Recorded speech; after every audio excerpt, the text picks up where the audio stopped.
बोल जयकारा बोल मेरे श्री गुरु महाराज की जय।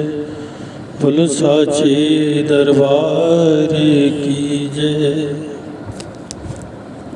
श्री परमहंस गुरुदेव जी निराकार साकार, जिनकी पदनख ज्योति से आलोकित संसार। परम पुरुष पूर्ण धनी आनंद घन सुख रूप, सर्वारंभ में पूजिए पावन चरण नूप। सर्वारंभ में पूजिए पावन चरण अनूप। सतगुरु की महिमा अनंत किस विधि गाई जाए। अगम गोचर पार ब्रह्म संत रूप धरियाए। अगम गोचर पार ब्रह्म संत रूप धरियाए। सतगुरु सत्य रूप अविनाशी, मंगलकारी सहज सुख राशि। परमार्थ पथ के उन्नायक, सदा हितैषी परम सहायक। चित गुरु चरणन दृढ़ करि राखो, प्रीत प्रसाद मधुर अति चाखो। प्रीत का बंधन गुरु संग बांधो, पल पल गुरु से आशीष मांगो। ब्रह्म मुहूर्त नित उठ जाओ, गुरु चरणन का ध्यान लगाओ। श्री गुरु महिमा जो नित गाए, आत्म सुख को सहजे पाए। गुर कृपा काटे भव रोगा, अति दुर्लभ पाइए संजोगा। गुरु परमेश्वर एक होई, जाने विरला गुरुमुख कोई। जाने विरला गुरुमुख कोई। संस्कारी जीव ही सतगुरु शरण में आते हैं। आज्ञा को शिरोधार्य कर भक्ति के धन को पाते हैं। ऐसे विरले प्यारे गुरुमुख भव के तट जब जाते हैं।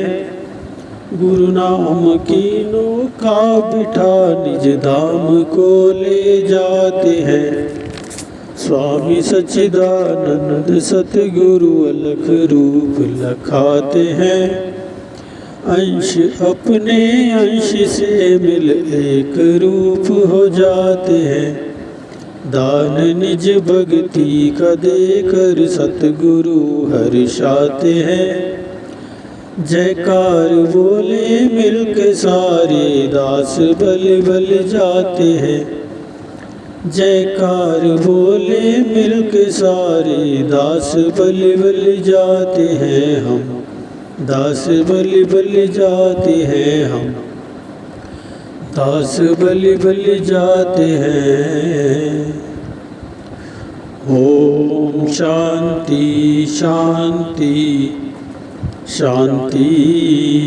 बोल जयकारा बोल मेरे श्री गुरु महाराज की जय। श्री परमहंस अद्वैत अमर ज्योति दर्शन श्री आनंदपुर।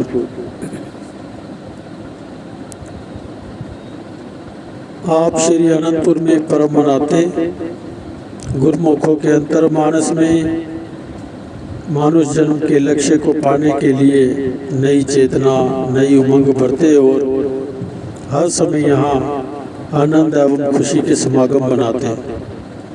श्री दर्शन के समय मत्था टेकते हुए कई प्रेमी अपनी शंका श्री चरणों में विनय करते। आप उनका समाधान करते हुए प्रेमियों को पूर्णतया संतुष्ट कर देते।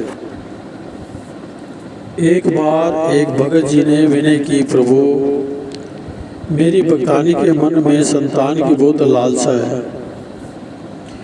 ये प्रतिदिन 7-8 घंटे भजन करती है। भजन करते हुए इसे कभी नूरानी ज्योत के दर्शन नहीं हुए, बल्कि आश्चर्य की बात तो ये है कि जब ये भजन में लीन होती है तो इसे अपने चारों ओर नीच योनियाँ घूमती हुई दिखाई देती हैं। ऐसा सब होते हुए भी यह भजन नहीं छोड़ती। आपने वचन फरमाए, भगत जी, भजन का असली आनंद इसे अंतर में मिलता है, इसलिए ये भजन नहीं छोड़ती। संतान की लालसा के संस्कार ना जाने कितने जन्मों से इसके अंदर पल रहे हैं। एक अंधेरी गुफा में जो वर्षों तक बंद पड़ी हो, उसमें क्या होगा? भगत जी ने विनय की, महाराज, उसमें सांप, बिच्छू, कई प्रकार के विषैले कीट पतंग उत्पन्न हो जाएंगे। आपने फरमाया, ऐसे ही जन्म जन्मांतरों से मन की गुफा में विषैले संस्कारों के कीट पतंग उत्पन्न हुए हैं। जब उस गुफा में माचिस की एक तीली जला दी जाए, अर्थात रोशनी कर दी जाए, तो क्या होगा? वे सब रोशनी में उस गुफा में से बाहर निकलने के लिए भागेंगे। सौभाग्य से आपको संत सत्पुरुषों की चरण शरण मिल गई है। भजन के प्रभाव से जन्म जन्मांतरों के कुसंस्कार अपना रूप बनाकर अब समाप्त हो रहे हैं। एक काम करो कि बच्चा गोद ले लो। जिससे बच्चा गोद लोगे, उससे पहले ही धन संपत्ति, उससे पहले ही कह देना कि जब हमारा मन चाहेगा तब तक हम इसे पास रखेंगे, पुनः उसे धन संपत्ति सहित लौटा देना। भजन करने से इसकी सुरती काम, क्रोध, लोभ, मोह से निर्लिप्त हो चुकी है। इसकी आखिरी संस्कार कटते ही यह परमात्म रूप स्वरूप बन जाएगी। भगत जी ने श्री वचनों के अनुसार कार्य किया। वह हैरान था कि 6 मास भी भक्तानी ने बच्चे को अपने पास नहीं रखा। उसका मोह बंधन जो लोहे की दीवार बनकर खड़ा था, टूट गया। जब वह हर समय भजन में आंतरिक नज़ारे देखकर आनंद में झूमने लगी, भजन से उठती तो ये कहती कि श्री गुरु महाराज जी ने मुझे जीते जी मुक्त बना दिया। भक्त जी ने श्री चरणों में आकर विनय की, प्रभु अब मुझे भी मुक्त करो। श्री वचन हुए कि भजन करो और सब कुछ पाओ। भजन से ही सब द्वार खुलते हैं और जीव को सच्चे आनंद की प्राप्ति होती है।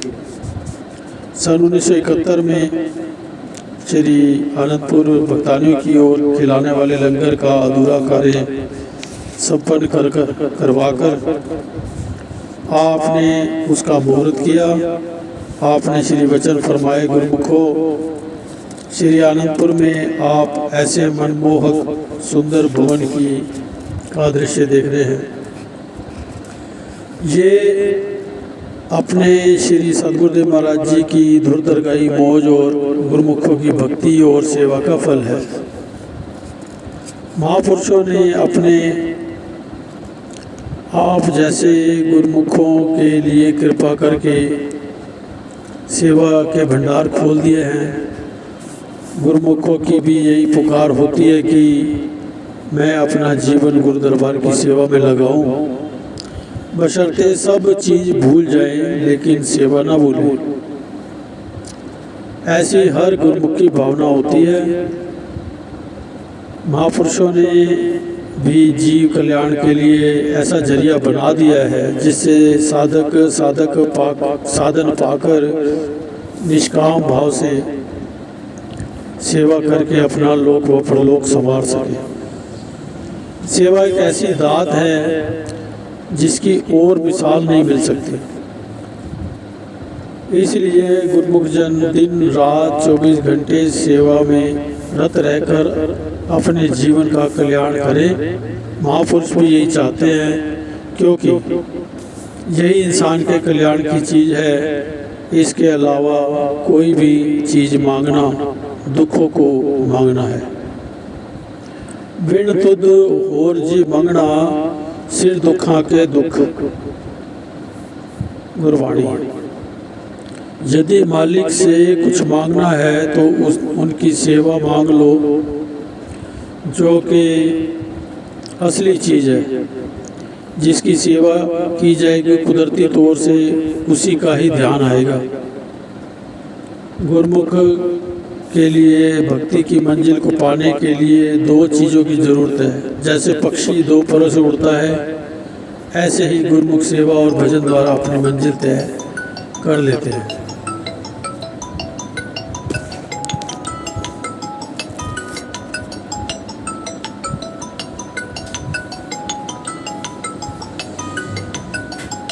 निष्काम भाव और सच्चे दिल से सेवा करने से भजन में स्वयं ही मन लगता है और सुरती एकाग्र होती है। श्री आनंदपुर के निवासी एवं बाहर से आई हुई संगतें इस लंगर में बैठकर भोजन करेंगे तो तन मन से नई शक्ति एवं स्फूर्ति पाएंगे।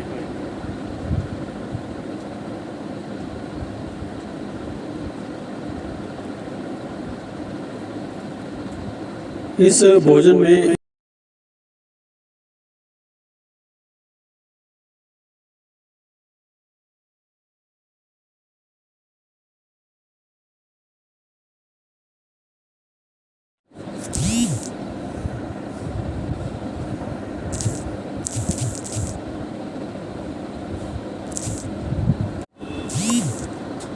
श्री आनंदपुर के निवासी एवं बाहर से आई हुई संगतें इस लंगर में बैठकर भोजन करेंगे तो तन मन में नई शक्ति एवं स्फूर्ति पाएंगे। इस भोजन में इतना आनंद होगा कि स्वर्ग के 36 व्यंजन भी इसके आगे तुच्छ लगेंगे। अनमोल एवं निष्काम सेवा के फलस्वरूप ये एक ऐसा भवन है जिसका कौन सा श्री आनंदपुर का लंगर जो तन और मन को शांत करने वाला है, उसके लिए सभी गुरुमुखों को बहुत बहुत मुबारकबाद और बधाई हो। गुरुमुख जन खाते पीते रहें और अपनी सेवा में संलग्न रहें। खा पी कर जो सेवा में लग जाता है वह भक्ति धन को इकट्ठा कर लेता है। खा पी कर सो जाना गफलत है। इसलिए खाते पीते प्रत्येक सांस को सेवा व सुमरण में लगाओ। जो मेहनत करेगा, सेवा करेगा, उसके लिए पानी भी घी का काम करेगा। इसलिए सेवा करो और आनंद लो। भक्ति का सच्चा धन कमाकर अपना लोक और परलोक दोनों संभाल लो। तत्पश्चात गुरु महिमा के गीत गाकर गुरुमुखों ने हार्दिक उद्गार प्रकट किए। सब गुरुमुखों को पंक्तिबद्ध बिठाकर स्वयं श्री भोग लगाकर उन्हें अपने सामने भोजन करवाया और इस दिव्य अवसर को पाकर सबने अपने भाग्य मनाए और ऐसा पावन संयोग पुनः पुनः पाने के लिए श्री चरणों में विनय की। महापुरुष लक्ष्य को सामने रखकर उत्तरोत्तर परमार्थ पथ पर बढ़ते ही जाते हैं। वे संसार में आकर श्री वचनों द्वारा संसार में त्रय ताप से ग्रसित जीवों को आनंद व सुख का शीतल मार्ग प्रदान करते हैं। क्योंकि कुंडलियाँ शीतल चंदन चंद्रमा तैसे शीतल संत जगत की ताप बुझावें। जो कोई आवे जरत मधुर मुख वचन सुनावे। धीरजशील स्वभाव क्षमा ना जात बखानी। कोमल अति मृदु बैन वज्र को करते पानी। रहन चलन मुस्कान ज्ञान को सुगंध लगावे, तीन ताप मिट जाएं संत के दर्शन पावे। पलटू ज्वाला उदर की रहे ना मिटे तुरंत, शीतल चंदन चंद्रमा जैसे शीतल संत। संतों महापुरुषों का स्वभाव शीतल होता है और वे परमात्मा स्वरूप होने से अंतर बाहर से शीतलता प्रदान करते हैं। यह केवल उदाहरण स्वरूप कहा गया है कि संत जन चंद्रमा एवं चंदन की न्याय शीतल होते हैं।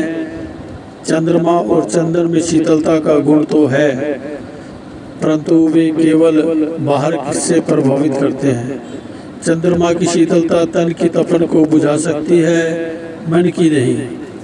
ऐसे ही चंदन के लेप से तन को शीतलता मिलती है, परंतु मन को नहीं। सद्गुरु के दर्शन की किरणों से, श्री वचनों के प्रवाह से स्वयं ही तन पर प्रभाव पड़ता है और मन में आनंद एवं सुख शांति आ जाने से मोह माया की तपन शांत हो जाती है। संसार में माया जाल के पंजे में जकड़ा जीव तीन तापों से सदैव अशांत और बेचैन रहता है। संत संसार को इन दुखों से छुटकारा दिलाने के लिए अवतरित होते हैं। जो जीव इनकी चरण शरण में आ जाते हैं, अपने मधुर उपदेशों से ज्ञान देकर उनके समस्त दुख व क्लेश हर लेते हैं। महापुरुषों के धैर्य, सहनशीलता एवं क्षमा के महान गुणों का वाणी वर्णन नहीं कर सकती। कोई कितने ही कठोर वचन उन्हें कहे, वे मधुर एवं कोमल वचनों से उस पर प्रभाव डालते हैं। उनके कार्य व्यवहार, मुस्कान की सुगंधी से ज्ञान उपजता है। महापुरुषों के दर्शन से जीव का कल्याण होता है। संत पलटूदास जी कहते हैं कि अंतर के ताप दर्शन मात्र से तुरंत मिट जाते हैं, जैसे कि चंद्रमा और चंदन के प्रभाव से शीतलता आती है। बोल जयकारा बोल मेरे श्री गुरु महाराज की जय। अगला चैप्टर मोती बाग। लीला स्थली महापुरुषों की मोती बाग उद्यान। लीला स्थली महापुरुषों की मोती बाग उद्यान, नक्शा जिसका उतारा धुर से सतगुरु दिया निधान। अमराइयाँ जहाँ झूमती शीतल चले समीर, विचरण नित करते यहाँ जग के आलमगीर। फव्वारों की फुहार से बहती नित अमृत धार, रंग बिरंगे पुष्पों से कर रहा ऋतुराज श्रृंगार। भक्ति की सुगंध से महके हर पत्ता व डाली, सुरती पहुँचे सचखंड में चढ़े नाम की लाली। कोयल मीठे राग सुनाए, नाचे मोर चकोर, अद्भुत अनुपम रचना देखकर प्रेमी होवे विभोर। श्री आनंदपुर को नूतन साज सज्जा से सजाने, इसे सौंदर्य युक्त बनाने, कुदरत के रंगों की छटा दिखाने के लिए दिव्य मौज ने अपना पग भूमि पर उतारा। श्री सदगुरुदेव महाराज जी श्री तृतीय पातशाह जी ने मोती बाग में अनुपम लीलाएं कर इसे विशेष बनाया। अब श्री सदगुरुदेव महाराज जी श्री पंचम पातशाह जी ने इस भूमि को अति विशेष रूप प्राकृतिक सौंदर्य प्रदान करने के लिए इस ओर ध्यान दिया। इस स्थान पर आप स्वयं भी नित्य प्रति सैर करने आया करते थे। आपकी ये मूर्ति के दर्शनार्थी संगत एवं स्थायी निवासी श्री आनंदपुर में भव्य उद्यान की निराली छटा में यदा कदा विचरण करें। कुछ वर्षों पश्चात जब यह सुंदरता का प्रतीक देश विदेश के पुष्पों की महक से चहकने लगा, तब आप स्थायी निवासियों के लिए कभी कभी यहाँ श्री दर्शन देते। मनहरण श्री दर्शन एवं फूलों के सुगंधित वातावरण को पाकर गुरुमुख आत्म सुख को अनुभव करते।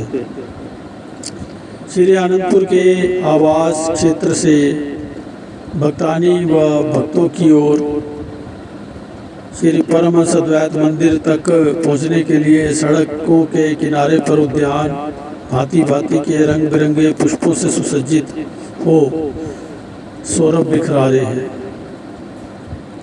उनमें से किसी किसी उद्यान में दर्शनार्थियों के लिए सैर करने के लिए कई प्रकार के फव्वारे व आकर्षक हाथी व एवं घोड़े के मॉडल बनाए गए हैं। सड़कों पर जाते हुए भीनी भीनी ठंडी हवा एवं सुगंधी नाम की धुन सुनाती है। ये मोती बाग अद्वितीय एवं अनुपम छटा लिए हुए मस्त सुगंधी बिखराता हुआ विशेष बना। यहाँ पर सर्वप्रथम आपने सब जगह की सफाई करवा कर गुरुमुखों को सेवा का सुअवसर प्रदान कर कृतार्थ किया। पुनः इसे फूलों व बेल पत्रों के आकारों से सजाया। यहाँ के सेवादार प्रबंधक महात्मा नित्य विवेकानंद जी से कहा कि ये उद्यान एक विशेष स्थान है। इस भूमि के तप से ही गुरुमुखों ने सेवा का सौभाग्य पाया है। महापुरुषों की चरण रज ने इसे पावन बनाया है। इसे फूलों के पौधों, विविध लताओं एवं सजावट के अन्य सामानों से सुसज्जित ऐसा मनमोहक स्थान बनाना है जिसमें लगे कि प्रत्येक पौधे के हर पत्ते, डाली और सुगंधित हवा की लहर में नाम शब्द की धुन उच्चारण करती प्रतीत हो। यहाँ आते ही सुरती दिव्य धाम के सुखों की अनुभूति करते हुए एकाग्र हो जाए। इसकी धरती पर कहीं भी घास फूस के तिनके व कांटे दिखाई ना दें।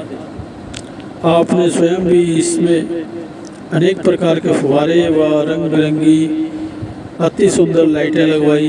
बेलों के पत्तों से बनी हुई पशु पक्षियों की आकृतियों एवं पहाड़ी के समान एक और ऊंचाई पर भव्य दृश्य बनवाया। आपने जब पश्चिमी देशों लंदन, कनाडा, अमेरिका आदि स्थानों को कृतार्थ किया तो वहाँ के प्रसिद्ध फूलों की कलमें यहाँ मोती बाग में लगवाई। उद्यान के साथ साथ हर फूल को गमलों में भी लगवाया और उस पर उसका नाम लिखवाया। यहाँ पर मोर, तोते और भंवरे प्रातः समय आकर अपनी सुरीली आवाज़ें सुनाकर श्री आरती पर जाते हुए गुरुमुखों का ध्यान बरबस ही अपनी ओर आकृष्ट कर लेते हैं। दर्शनार्थी संगते नाचते हुए मयूरों को देखती हैं। अमराइयाँ की ठंडी हवा और कोयल की मधुर कूक की आवाज़ सुनती है तो अनायास ही उनके मुख से निकलता है कि योनि चाहे कोई भी हो, परंतु महापुरुषों के दरबार में उनका सानिध्य पाकर हर कोई खुशियों में फूला नहीं समा रहा। स्थायी निवासियों को आपने कई बार मोती बाग में श्री दर्शन देकर कृतार्थ किया। एक बार दोपहर को लगभग 11 बजे सभी गुरुमुखों के लिए श्री दर्शन खुले। भगतजन कई बार भक्ति प्रेम से सराबोर नाटिकाएं श्री चरणों में प्रस्तुत करते। इस अवसर पर भी कुछ भक्तजनों ने ब्रह्मा जी, शिव जी, देवर्षि नारद, देवराज इंद्र एवं ऋषियों मुनियों का वेश धारण किया। ये सब देवता प्रभु दर्शन की लालसा लिए मोती बाग के द्वार पर खड़े थे। सभी भगत महात्मा जन भी उसी द्वार से अंदर प्रवेश कर रहे थे। एक भगत जी को ब्रह्मा जी ने विनय की कि वह चारों वेद श्री चरणों में भेंट करना चाहते हैं और इसलिए श्री दर्शनों के लिए आज्ञा चाहते हैं। भगत जी ने कहा कि आप वेद भेंट करेंगे, परंतु किसके लिए? हमारे महाप्रभु श्री परमहंस दाता दयाल जी सभी विद्याओं के सागर हैं, सिरमौर हैं। सागर को बूंद की क्या आवश्यकता है? हम भक्तों को उन्होंने एक ही शब्द में समस्त वेदों का सार तत्व समझा दिया है। हमें और अधिक जानकारी एवं पढ़ने लिखने से अब कोई सरोकार नहीं है। एक शब्द गुरुदेव का जाका अनंत विचार, पंडित थाके मुनिजना वेद न पावे पार। ऐसा कहते हुए यह वह भक्त जी आगे की ओर बढ़ने लगे। तभी भगवान शिव जी ने उन्हें अपनी विनती सुनाते हुए कहा कि मेरी चाहना केवल श्री प्रभु के दर्शनों की है, अतः श्री चरणों में प्रार्थना करना कि मुझे श्री दर्शन देकर कृतार्थ करे। भगत जी ने कहा कि अवश्य आप यहाँ द्वार पर ही प्रतीक्षा करें, मैं श्री चरणों में आपको विनय पहुँचा देता हूँ। उधर देवराज इंद्र पारिजात वृक्ष अपने हाथों में लिए खड़े थे,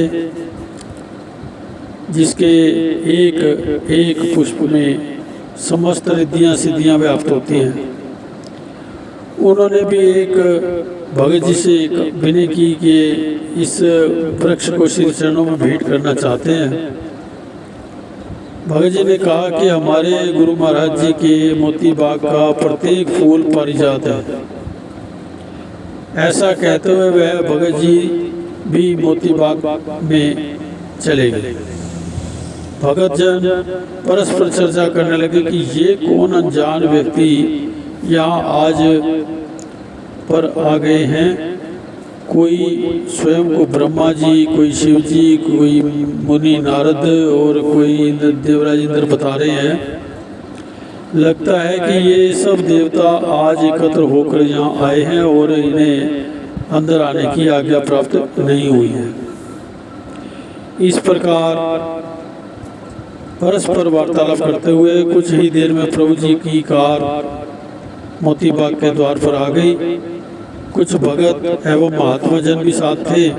श्री प्रभु जी मुस्कुराते हुए कार से नीचे उतरे और गुरुमुखों को फरमाया कि आप सब अंदर की ओर प्रस्थान करें। तत्पश्चात उन सभी देवी देवताओं व ऋषि मुनियों को पास बुलाकर फरमाया कि घबराओ नहीं, अभी थोड़ी देर बाद आप सबको भी अंदर बुला लेंगे, तब आप अपना भाव प्रकट कर लेना। श्री दर्शन खुले। गुरुमुखों ने आनंद व खुशी में झूमते हुए भजन बोले। तब आपने फरमाया कुछ प्रेमी बाहर खड़े हैं, उन्हें अंदर बुला लो। श्री आज्ञा पाकर वे सब अंदर आए और द्वार पर प्रतीक्षा करते हुए उन्होंने भक्तों को श्री आज्ञा के लिए जो विनय की वह सब कह सुनाई। अब श्री दर्शन के अनुपम नज़ारे एवं कृपा को पाकर विनय की प्रभु हमें भी अपने पावन श्री चरणों में स्थान दीजिए। एक भगत जी ने भजन आरंभ कर दिया। जे मैं हुंदा दातिया मोर तेरे बागा दा। श्री वचन हुए सभी देवी देवता ऐसे मानुष जन्म को पाकर प्रभु के साकार रूप के दर्शन करने को लालायित रहते हैं। सबने नाटक में देख ही लिया है। मानुष जन्म को पाकर अब आत्मा को परमात्मा से एकाकार करके लक्ष्य को पाना है। नाम की कमाई एवं भक्ति के साधनों में सतर्क रहकर उन्नति करनी है। मोर, चकोर, पक्षी तथा पेड़ पौधों ने मोती बाग में जगह इसलिए पाई है ताकि महापुरुषों के वातावरण में आने से उनकी 84 लाख योनियाँ यहीं पर ही कट जाएं। गुरुमुखों, श्री आनंदपुर दरबार भक्ति के लक्ष्य को उपलब्ध कराता है। श्री परमहंस महान विभूतियों ने इसे तपस्या व परिपूर्ण कर मंजिल पर पहुंचने के लिए बेमिसाल रचा है। यहाँ पर गुरुमुख प्रेमी पूर्वलय पुण्य एवं कर्म धर्म यज्ञ तप आदि सीढ़ियों को पार करके आए हैं। भक्ति की वह सीढ़ी आखिरी सीढ़ी है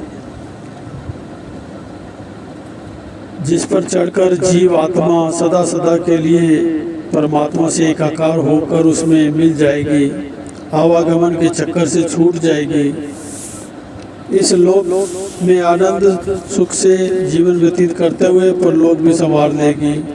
महापुरुषों की वाणी है, जिन्हीं नाम ध्याया गए मस्कते घाल, नानक ते मुख उजले केती छुट्टी नाल। गुरबाणी। महापुरुष बार बार इस बात पर जोर देते हैं कि भक्ति करो, सेवा करो, भजन सुमिरन करो, यही अपना काम है। ये अनेक प्रकार की रचना एवं दृश्य इसलिए गुरुमुखों के लिए बनाए जाते हैं कि ताकि बाहर कहीं घूमने की आवश्यकता ही ना पड़े। यदि कभी जाना भी हो तो इस वातावरण से स्वयं भी आनंदित रहोगे और इसकी महिमा करते हुए दूसरों को भी आनंद प्रदान करेंगे। तत्पश्चात नाम का सच्चा महत्व समझाकर सबको नाम का सुमिरन कराया। सभी गुरुमुख इन दिव्य श्री दर्शनों से कृतार्थ होकर अपने भाग्यों की सराहना करने लगे। श्री सद्गुरुदेव महाराज जी ने मोती बाग को विशेष विदेश के सभी फूलों एवं साज सज्जा से परिपूर्ण कर दिया। श्री तृतीय पातशाह जी के समय से महात्मा आत्मखंडानंद जी श्री आनंदपुर में अंदर की सेवा में संलग्न थे। उस समय से लेकर श्री सद्गुरुदेव महाराज जी श्री पंचम पातशाह जी के समय तक अपनी सेवा एक निष्ठ होकर कर रहे थे। कुछ महात्मा जन एवं भगत जन जो श्री सद्गुरुदेव महाराज जी के पास अंदर की सेवा में थे, वे सब श्री प्रयागधाम, श्री संतनगर तथा कुछ एक विदेश से में साथ जाते रहते थे, परंतु ये महात्मा जी श्री आज्ञा अनुसार श्री आनंदपुर में ही रहते थे। इन्होंने स्वयं कभी भी साथ जाने के लिए विनय नहीं की। श्री सद्गुरुदाता दयाल जी अपनी मौज से इन्हें एक बार श्री प्रयागधाम तथा एक बार श्री संतनगर में ले गए। महात्मा जी ने एक पूर्ण सेवक का परिचय दिया। संतों की वाणी है, दादू साई सरीखा सुमिरन कीजे, साई सरीखा गावे, साई सरीखा सुमिरन कीजे, साई सरीखा गावे, साई सरीखी सेवा कीजे, तब सेवक सुख पावे। संत दादू दयाल जी। महात्मा जी से कई बार अंदर वाले सेवक पूछते कि महात्मा जी, क्या आपके मन में कभी भी श्री सद्गुरुदेव महाराज जी के साथ जाने की लालसा उत्पन्न नहीं होती? वे अन्य स्थानों पर अपने दिव्य दर्शन एवं लीलाओं से निहाल करते हैं। महात्मा जी का एक ही उत्तर होता है कि मुझे केवल श्री आज्ञा में रहना है। श्री प्रभु जी सदा मेरे अंग संग साथ हैं।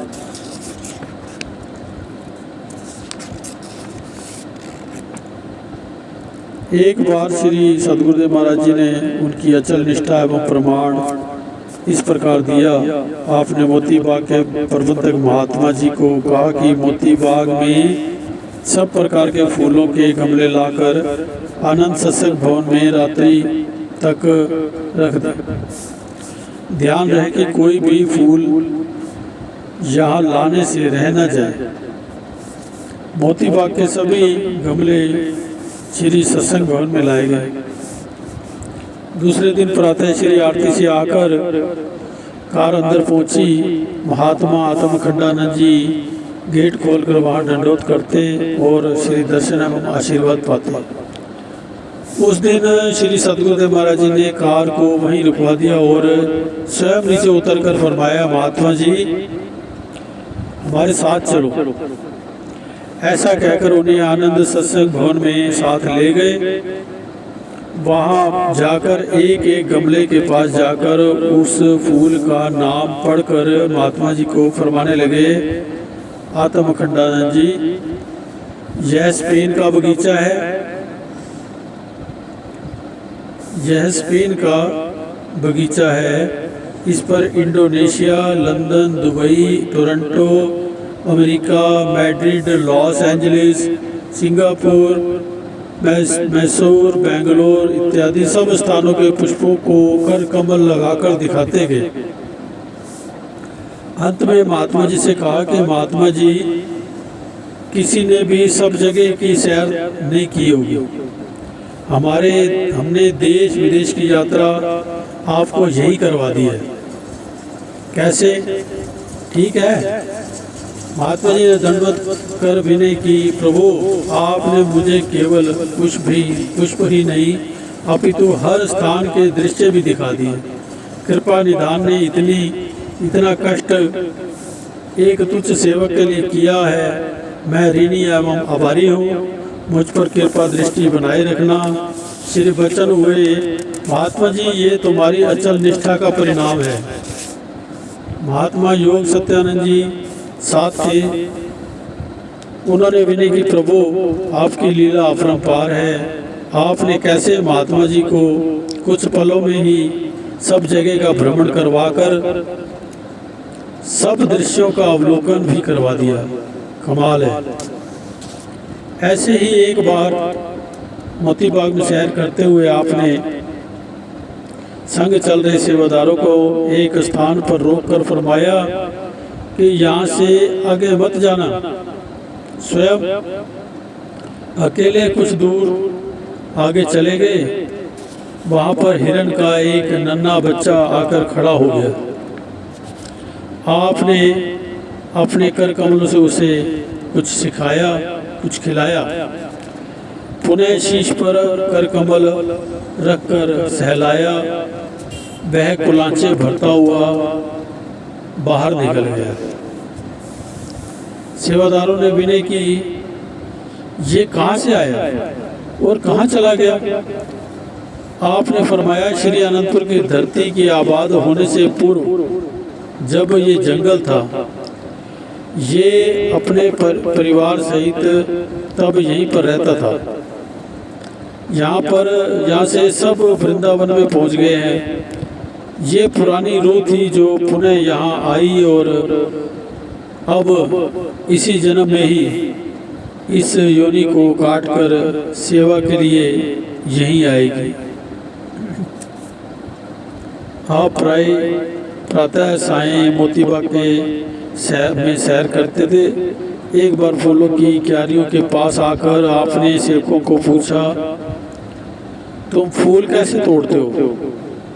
देखो इन सब फूलों की पूरी कलियां भी निकली हुई हैं। सेवकों ने विनय की, प्रभु हम तो कम से कम फूल तोड़ने की कोशिश करते हैं ताकि बाग की सुंदरता बनी रहे, मगर जो गुरुमुख यहाँ घूमने आते हैं वे यहाँ से फूल अवश्य तोड़ते हैं और ऐसे तोड़ते हैं जिससे कलियाँ ही टूट जाती हैं। आदि यदि आपकी आज्ञा हो तो यहाँ कुछ एक प्रमुख स्थान पर 4-5 बोर्ड लिख कर फूल तोड़ना सख्त मना है लगा दिए जाएं। श्री वचन हुए, नहीं, ऐसा कोई काम मत करो जिससे लोगों की भावना को ठेस पहुँचे। कुछ ऐसा उचित मार्ग अपनाओ जिससे आपका भी कार्य हो जाए और लोग भी प्रसन्न हो। तब श्री प्रभु जी ने स्वयं एक कागज पर कुछ पंक्तियां लिखी। उसमें से कुछ एक इस प्रकार हैं, संसार में रहो मगर संसार से चित्त मत जोड़ो, देखो बड़े प्यार से मगर फूल मत तोड़ो, संसार में रहो मगर संसार से चित मत जोड़ो, देखो बड़े प्यार से मगर फूल मत तोड़ो। पुनः लिखा, मेरी मुस्कुराहट से आपको मिलती है खुशी, तमन्ना है मुस्कुराता रहूं आपकी खुशी के लिए। आज हूँ कल नहीं रहूँगा, जब तलक भी रहूँ मुस्कुराता रहूँ बस आपकी खुशी के लिए। श्री आज्ञा पालन कर तुरंत ही इन पंक्तियों को बोर्डों पर लिखकर मोती बाग में लगाया गया। सचमुच ही गुरुमुख जन जब मोती बाग में जाते तो इन पंक्तियों को पढ़कर बहुत खुश होते और स्वयं भी ये विचार उत्पन्न होते कि फूलों को निहारें, सुगंधित समीर का आनंद लें और इन्हें ना तोड़ें। महाप्रभु जी की असीम कृपा का वरदान पाकर मोती बाग दर्शनीय एवं प्रशंसनीय बनकर लहलहा रहा है। आपने सब प्रकार के इसे संपूर्णता प्रदान की। एक छोटी नहर भी बनवाई जिसके किनारे चलते हुए पानी की लहरों का आनंद प्राप्त कर सकें। इस नहर के उद्घाटन के समय भी गुरुमुखों को पावन श्री दर्शनों से कृतार्थ किया, भोग प्रसाद खिलाया और लुटाया। कुछ संतरे नहर के बीच में भी डाल दिए। फरमाया के किनारे पर खड़े होकर इन्हें ले सकते हो। लहरों से अटखेलियाँ करते हुए जब वे किनारे के समीप पहुँचते तो गुरुमुख हाथ मारकर उन्हें पकड़ने की कोशिश करते। कुछ एक हाथ में आ जाते, कुछ एक पुनः पानी में ही लुढ़क जाते। महाप्रभु जी ने मुस्कुराते हुए फरमाया कि आराम से पकड़ो तो ही हाथ में आएंगे, जोर से हाथ मारने से ये दूर हो जाएंगे। वह अद्भुत और अलौकिक दृश्य स्मृति पटल पर अंकित हो गया। इन्हीं स्मृतियों के गुणगान गाता हुआ इठला रहा है मोती बाग। बोलो जयकारा बोल मेरे श्री गुरु महाराज की जय। सुंदर सुंदर दर्शन देने वाले भगवान की जय। बोलो लीलाधारी भगवान की जय। खुशियाँ बिखेरता सदा दरबार आपका, खुशियाँ बिखेरता सदा दरबार आपका। दरबार आपका हर वाले दरबार आपका, दरबार आपका मेरा वाले दरबार आपका। होता रहे हमेशा ही दीदार आपका, होता रहे हमेशा ही दीदार आपका। खुशियाँ बिखेरता सदा दरबार आपका। ऊंचे हैं बाग उनके जो दर पे आ गया, ऊंचे हैं बाग उनके जो दर पे आ गया। रहमो करम आपकी सतगुरु जी पा गया, रहमो करम आपकी सतगुरु जी पा गया, सतगुरु जी पा गया। मिलते ही वो तो हो गया सरकार आपका। खुशियाँ बिखेरता सदा दरबार आपका, दरबार आपका हर वाले दरबार आपका। होता रहे हमेशा ही दीदार आपका, होता रहे हमेशा ही दीदार आपका। तेरे दर की रौनके प्रभु जिस जिसने पाई है, तेरे दर की रौनके प्रभु जिस जिसने पाई है, उनके दिलों में आपकी मस्ती सी छाई है, उनके दिलों में आपकी मस्ती सी छाई है। भगवान से मिलाता है दीदार आपका, होता रहे हमेशा ही दीदार आपका, खुशियाँ बिखेरता सदा दरबार आपका। जिसको निहारते हो तुम सुध बुध वो भूलता, जिसको निहारते हो तुम सुध बुध वो भूलता, फिर उसके श्वासों का झूला खाली न झूलता, फिर उसके सांसों का झूला खाली न झूलता।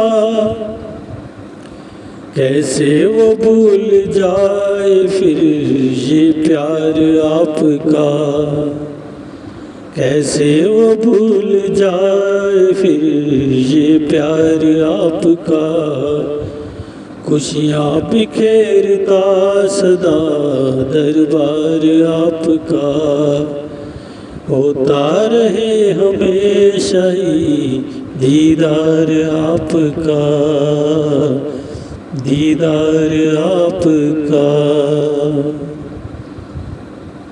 बोल जयकारा बोल मेरे श्री गुरु महाराज की जय, बोलो साचे दरबार की जय।